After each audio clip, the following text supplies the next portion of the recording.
ഇനി വിസ കാലാവധി തീരും മുമ്പ് സൗദിയിലേക്ക് മടങ്ങിയെത്താത്ത പ്രവാസികൾക്കുള്ള 3 വർഷത്തെ ഒരു പ്രവേശന വിലക്കുണ്ടായിരുന്നല്ലോ, അതങ്ങ് എടുത്തു കളഞ്ഞിട്ടുണ്ട്. ഇത് സംബന്ധിച്ച് സൗദിയിലെ പാസ്പോർട്ട് വിഭാഗം രാജ്യത്തെ എല്ലാ പ്രവേശന കവാടങ്ങളിലെ ഉദ്യോഗസ്ഥർക്കും നിർദ്ദേശവും നൽകി. മുമ്പ് സൗദി മന്ത്രിസഭാ തീരുമാനപ്രകാരമായിരുന്നു ഈ കൃത്യസമയത്ത് തിരിച്ചെത്താത്ത തൊഴിലാളികളെ തിരികെ സൗദിയിലേക്ക് പ്രവേശിപ്പിക്കുന്നത് വേണ്ട അല്ലെങ്കിൽ വിലക്കിക്കൊണ്ടൊരു തീരുമാനം വന്നത്. സൗദി ജവാസാത്താണ് റീ എൻട്രി വിസയുടെ കാലാവധി തീരും മുമ്പ് മടങ്ങിയെത്താത്ത പ്രവാസികളുടെ പ്രവേശന വിലക്ക് നീക്കിയ കാര്യം അറിയിച്ചത്.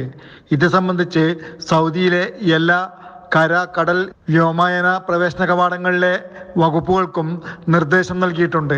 എക്സിറ്റ് റീ എൻട്രി വിസയിൽ പോയവർക്കുള്ള വിലക്ക് ജനുവരി 16 മുതലാണ് നീക്കിയത്. റീ എൻട്രി വിസയുടെ സാധുതയുള്ള കാലാവധിക്കുള്ളിൽ മടങ്ങിയെത്താത്തവരുടെ തിരിച്ചുവരവ് നീട്ടണമെന്ന് സൗദിയിലെ വ്യവസായികൾ നേരത്തെ ആവശ്യപ്പെട്ടതനുസരിച്ചാണ് പാസ്പോർട്ട് ഡയറക്ടറേറ്റ് മുമ്പ് നിരോധനം നടപ്പിലാക്കിയിരുന്നത്.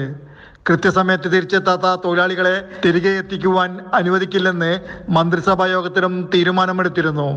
ചില തൊഴിലാളികൾ സൗദിയിലേക്ക് തിരിച്ചു വരാത്തത് അവരുടെ ഇക്കാമ, വർക്ക് പെർമിറ്റ്, റിട്ടേൺ ടിക്കറ്റുകൾ എന്നിവയുടെ കാര്യത്തിൽ തൊഴിലുടമയ്ക്ക് സാമ്പത്തിക നഷ്ടമുണ്ടാക്കിയിരുന്നു. Jafar Ali, Palakkod, Mathrubhumi news, Jeddah.